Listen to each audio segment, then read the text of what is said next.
ഞാൻ ഇവൻ്റെക്ക് ഉടമ്പടി തൈലും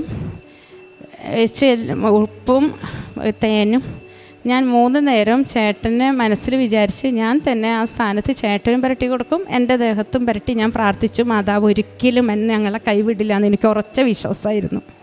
കുഞ്ഞുതല തുടങ്ങി മാതാവിന് ഈശോനെ വിളിക്കാത്തൊരു നേരം ഞാൻ പോകുമ്പോഴും വരുമ്പോഴും ഇല്ല.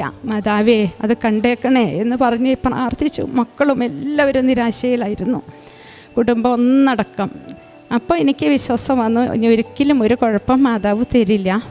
അങ്ങനെ പിന്നത്തെ സ്കാനിങ്ങിൽ ചെന്നപ്പോൾ ഈ സംഭവം രണ്ടും അവിടെ ഇല്ലായിരുന്നു. Praise the Lord. എൻ്റെ പേര് എൽസി. ഞാൻ മാളയിൽ നിന്ന് വരുന്നു. ഞാൻ 2019 മെയ് മാസം ഉടമ്പടി എടുത്തതാണ്. ഇപ്പോൾ വലിയൊരു അത്ഭുത സാക്ഷി എൻ്റെ ഹസ്ബൻഡിൻ്റെ പറയാനാണ് ഞാൻ ഇവിടെ വന്നിരിക്കുന്നത്. 2021 ഓഗസ്റ്റ് മാസം ആൾക്ക് ഓൾറെഡി പ്രോസ്റ്റേറ്റിൻ്റെ അസുഖം ഉണ്ടായിരുന്നു. അപ്പോൾ കൊല്ലത്തിൽ 2 പ്രാവശ്യം ആൾക്ക് സ്കാനിങ് ഉണ്ടായിരുന്നു. അപ്പം അത് പോകുന്നതിന് മുൻപൊന്ന് സ്കാൻ ചെയ്ത് കഴിഞ്ഞപ്പോൾ ആ റേഡിയോളജിസ്റ്റ് പറഞ്ഞ് സംശയം തോന്നി, ആളുടെ ലിവറിൽ എന്തോ ചെറിയ മുഴ പോലെ തോന്നുന്നു എന്ന്, അത് അവിടെ നിന്ന് കുത്തി നമുക്ക് ടെസ്റ്റിന് അയക്കണമെന്ന് പറഞ്ഞിരുന്നു. അങ്ങനെ അവിടെ അഡ്മിറ്റായി ടെസ്റ്റിന് അയച്ചപ്പോൾ റിസൾട്ട് വന്നപ്പോൾ അത് ക്യാൻസർ ആണെന്ന് ഡോക്ടർ പറഞ്ഞു. അപ്പോൾ അപ്പോൾ തന്നെ അവിടെ ഓൺകോളജിസ്റ്റിൻ്റെ അടുത്തേക്ക് അയച്ചു.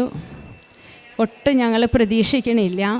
ഞങ്ങൾ പിറ്റേ ദിവസം ആൾ ഒമാനിലേക്ക് പോകാനിരുന്നതാണ്. തലേ ദിവസം ഒന്ന് വെറുതെ സ്കാനിങ്ങിന് പോയതാണ്.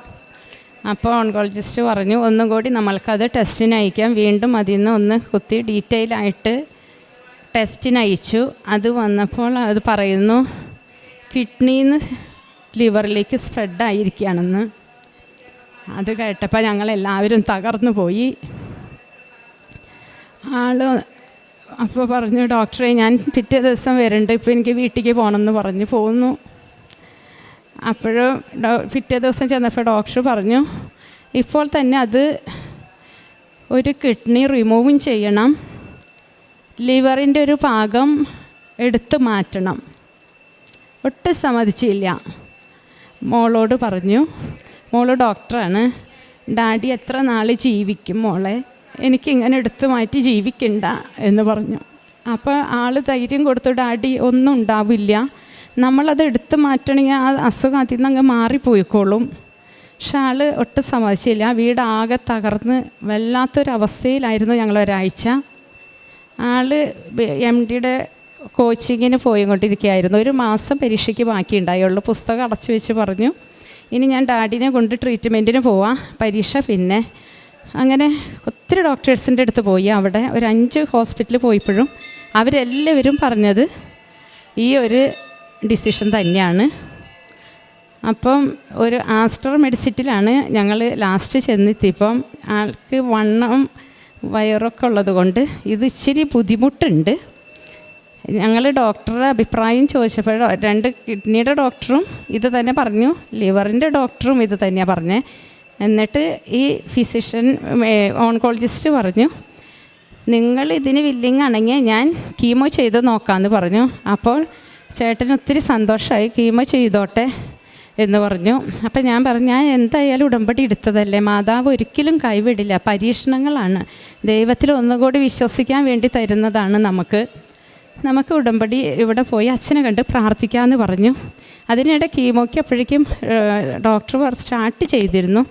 കീമോ എടുക്കും നിങ്ങൾ, വിജയിക്കാൻ 1% പോലും ഉറപ്പില്ല, നമ്മുടെ ഒരു പരീക്ഷണം. ഇവിടെ വന്ന് അച്ഛനെ കണ്ട് അച്ഛൻ പ്രാർത്ഥിച്ചപ്പോൾ അച്ഛൻ പറഞ്ഞു സാക്ഷ്യം പറയുമോ എന്ന് ചോദിച്ചു. സാക്ഷ്യം പറയാമെന്ന് പറഞ്ഞു.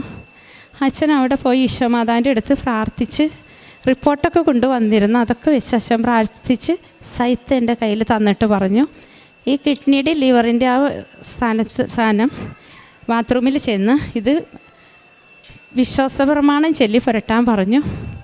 ഞാൻ വിശ്വാസപ്രമാണം ചൊല്ലി പുരട്ടി പ്രാർത്ഥിച്ചു. ഞാൻ ഇവൻ്റെക്ക് ഉടമ്പടി തൈലും ഉപ്പും തേനും ഞാൻ 3 നേരം ചേട്ടനെ മനസ്സിൽ വിചാരിച്ച് ഞാൻ തന്നെ ആ സ്ഥാനത്ത് ചേട്ടനും പുരട്ടി കൊടുക്കും, എൻ്റെ ദേഹത്തും പുരട്ടി ഞാൻ പ്രാർത്ഥിച്ചു. മാതാവ് ഒരിക്കലും എന്നെ ഞങ്ങളെ കൈവിടില്ല എന്ന് എനിക്ക് ഉറച്ച വിശ്വാസമായിരുന്നു. കുഞ്ഞുതല തുടങ്ങി മാതാവിനെ ഈശോനെ വിളിക്കാത്തൊരു നേരം ഞാൻ പോകുമ്പോഴും വരുമ്പോഴും ഇല്ല. മാതാവേ അത് കണ്ടേക്കണേ എന്ന് പറഞ്ഞ് പ്രാർത്ഥിച്ചു. മക്കളും എല്ലാവരും നിരാശയിലായിരുന്നു, കുടുംബം ഒന്നടക്കം. അപ്പോൾ എനിക്ക് വിശ്വാസം വന്നു, ഇനി ഒരിക്കലും ഒരു കുഴപ്പം മാതാവ് തരില്ല. അങ്ങനെ പിന്നത്തെ സ്കാനിങ്ങിൽ ചെന്നപ്പോൾ ഈ സംഭവം രണ്ടും അവിടെ ഇല്ലായിരുന്നു. ഫുൾ കിഡ്നി എടുക്കണം ഒരെണ്ണമെന്ന് പറഞ്ഞു, ലിവറിൻ്റെ ഭാഗം മാറ്റണമെന്ന് നിർബന്ധമായും പറഞ്ഞ സ്ഥലത്ത് ഒന്നുമില്ലാണ്ട് ഡോക്ടർ പറഞ്ഞു തിരിച്ച് ജോലിക്ക് പോകാൻ പറഞ്ഞു. കീമോ അവസാനിപ്പിച്ചിരുന്നു. എന്നിട്ട് ഞങ്ങൾ അതിൻ്റെ ഒരു പ്രാവശ്യം കൂടി സ്കാൻ ചെയ്ത് ഇവിടെ വന്നപ്പം അച്ഛൻ പറഞ്ഞു 2 പ്രാവശ്യം കൂടി സ്കാൻ ചെയ്തിട്ട് നമുക്ക് സാക്ഷ്യം പറയാമെന്ന് പറഞ്ഞു. അങ്ങനെ ഞങ്ങൾ ജോലിക്ക് ധൈര്യമായിട്ട് പോകാൻ ഡോക്ടർ പറഞ്ഞ് ജോലി ആദ്യത്തേക്കാൾ ആരോഗ്യം മെച്ചപ്പെട്ട് ജോലിക്ക് പോയി. അവിടെ നിന്ന് ജോലി വേണ്ടാന്ന് വെച്ചാൽ ഒരു 10 ദിവസത്തേക്ക് അവിടെ ബോസിനോട് ചെന്ന് പറഞ്ഞു ഞങ്ങൾക്ക് ജോലി വേണ്ട, ആളോട് മാത്രം പറഞ്ഞുള്ളൂ ഇന്നതാ അസുഖം, ഞാനിനി വരുന്നില്ല. അപ്പോൾ ആൾ സമ്മതിച്ചില്ല. ട്രീറ്റ്മെൻറ്റ് കഴിഞ്ഞ് നീ വരണമെന്ന് പറഞ്ഞു. ഞങ്ങൾ ഒട്ടും സമ്മതിച്ചില്ലായിരുന്നു, ഞങ്ങളും പോകാൻ സമ്മതിച്ചില്ല. അവരുടെ നിർബന്ധപ്രകാരം ഡോക്ടർ നിർബന്ധപ്രകാരം ഇന്നും ജോലിയിൽ തുടർന്നു കൊണ്ടുപോകുന്നു. ജോലിക്ക് എത്ര ബുദ്ധിമുട്ടുണ്ടായാലും തമ്പുരാൻ ഒരു കുഴപ്പമില്ലാണ്ട് അതും നടത്തി തന്നു. ഇവിടെ വന്നു വീണ്ടും സ്കാൻ ചെയ്തു, ഇങ്ങനൊരു സംഭവം ഇല്ല. 5 പ്രാവശ്യം സ്കാനിങ് കഴിഞ്ഞു, കിഡ്നിയിലോ ലിവറിലോ ഇങ്ങനൊരു പ്രശ്നമേ ഇല്ല. എൻ്റെ മാതാവും ഈശോയും ഇത് അത്ഭുതകരമായി തന്നെ ഞങ്ങൾക്ക് മാറ്റിത്തന്നു. വലിയൊരു ദൈവത്തിന് എത്ര നന്ദി പറഞ്ഞാലും മതിയാവാത്ത അത്ര അനുഗ്രഹം. ഞാനും ചേട്ടനും, എനിക്ക് 3 പെൺമക്കളാണ്, മൂത്താളുടെ കല്യാണം കഴിഞ്ഞൊരു കുട്ടിയുണ്ട്. എല്ലാവരും ഇതിൻ്റെ മേലെ ഒത്തിരി നന്ദി പറഞ്ഞ് എല്ലാ ദിവസവും പ്രാർത്ഥിച്ചു. ഈശോയ്ക്ക് ഒത്തിരി നന്ദി, മാതാവിനും ഒത്തിരി നന്ദി. ഇനി രണ്ടാമത് ഞാൻ ഈ 6 മാസം ചേട്ടന് അസുഖം വന്ന 6 മാസത്തിനുള്ളിൽ ഒത്തിരി വേദനകൾ ഞങ്ങൾക്കുണ്ടായി. 3 മാസം കഴിഞ്ഞപ്പം മോളുടെ ഹസ്ബൻഡിൻ്റെ പപ്പയ്ക്ക് കക്ഷത്തിലൊരു കഴല വന്നു. അതൊന്ന് ഡോക്ടറെ കാണിച്ചപ്പോൾ ഡോക്ടർ ഓൺകോളജിസ്റ്റ് വിട്ടു. അവർ ചെക്കപ്പ് ചെയ്തപ്പോൾ പറഞ്ഞു ഇത് ക്യാൻസർ തന്നെയാണെന്ന്. അപ്പോൾ എൻ്റെ മോള് അവിടേക്ക് തന്നെ ഡാഡിനെ കാണിച്ചു കൊടുത്ത് തന്നെ പപ്പേനെയും കൊണ്ടുപോയി. എന്നിട്ട് കീമോ ചെയ്തു. പപ്പ ഒത്തിരി മെലിഞ്ഞതാണ്, പപ്പ ഒത്തിരി ക്ഷീണമായി, പപ്പ മരിക്കുന്ന ഓൾറെഡി ആ സ്റ്റേജിലായിപ്പോയി. അപ്പം ഞാൻ വിളിച്ചു പറഞ്ഞു ഒരിക്കലും പപ്പ വിഷമിക്കരുത്, ഇത്രയും വലിയ അസുഖം മാറ്റി തന്ന മാതാവിന് പപ്പയുടെ അസുഖം മാറ്റാൻ ഒരിക്കലും ഒരു ബുദ്ധിമുട്ടില്ലല്ലോ. പപ്പ വിശ്വസിച്ച് പ്രാർത്ഥിച്ചേ. ഞാൻ ഉടമ്പടി ഉപ്പും തേനും കൊടുത്തു വിട്ട്, കാശുരൂപം കൊടുത്തു വിട്ട് പപ്പയോട് പ്രാർത്ഥിക്കാൻ പറഞ്ഞ് പ്രാർത്ഥനയും അയച്ചു കൊടുത്ത് എന്നും 2 നേരം പപ്പേനെ വിളിക്കും, ഞാനും മോളും വിളിച്ച് സമാധാനിപ്പിക്കും. അത് കഴിഞ്ഞ് പപ്പ 3 മാസം കഴിഞ്ഞപ്പോൾ പപ്പയ്ക്ക് ഇങ്ങനൊരു അസുഖം ഇല്ലയെന്ന് ഡോക്ടർ പറഞ്ഞു. അത് ഞാൻ ഇവിടെ സാക്ഷ്യം പറയാമെന്നും പറഞ്ഞു. ഈ ഒരു വലിയ അനുഗ്രഹത്തിന് ഈശോയ്ക്ക് മാതാവിന് 1000 നന്ദി പറയുന്നു. അതിൻ്റെ ഉള്ളിൽ ഞാൻ അപ്പോൾ ഒരു 6 മാസമായിട്ടുള്ളൂ, ഒരു കീമോയ്ക്ക് പോവാം. അപ്പോൾ ഞാൻ ബാത്റൂമിൽ നിന്ന് ഇറങ്ങുമ്പോൾ ഞങ്ങളുടെ വീട്ടിലൊരു ചെറിയൊരു കുഞ്ഞൊരു പാമ്പ്, ഞാനും ഹസ്ബൻഡും പുറത്താണ്, ഇടയ്ക്ക് വരുള്ളൂ, വീടടച്ചിടും. അവരടിച്ചു വാരാനായിട്ട് മാസത്തിൽ 2 പ്രാവശ്യം ഒരു ചേച്ചി വന്ന് ചെയ്യാറുണ്ട്. എങ്ങനെ ഇത് വന്നു എന്നൊന്നും അറിയില്ലായിരുന്നു. പാമ്പെന്ന് പറഞ്ഞാൽ ഒത്തിരി പേടിയാണ്. അപ്പോൾ മോള് ഡോക്ടർ ആയതുകൊണ്ട് അവൾ ആ ഫോട്ടോ എടുത്ത് ഡോക്ടേഴ്സിന് അയച്ചു കൊടുത്തപ്പോൾ അവർ പറഞ്ഞത് പേടിക്കാനൊന്നും ഇല്ല, ഇതൊരു പ്ലാവിലേക്ക് എടുത്ത് കളഞ്ഞാൽ മതി, ഒരെണ്ണം വന്നാൽ 6 എണ്ണമെങ്കിലും മിനിമം അത് ഉണ്ടായിരിക്കും, പേടിക്കരുത്. ഞങ്ങൾക്ക് പേടിയായിരുന്നു. അനിയൻ്റെ വീട്ടിൽ പോയി കിടന്നു 2 ദിവസം. പിന്നെ പ്രാർത്ഥിച്ചു മാതാവിനോട്. ഞാൻ പറഞ്ഞു മാതാവ് ഇനി ഈ 4 എണ്ണത്തിനെ കളഞ്ഞിരുന്നു, ഇനി ഈ പാമ്പ് ഇങ്ങനെ ഒരിക്കലും വന്നില്ലെങ്കിലും അത് ഞാൻ സാക്ഷ്യം പറഞ്ഞോളാന്ന് പറഞ്ഞു.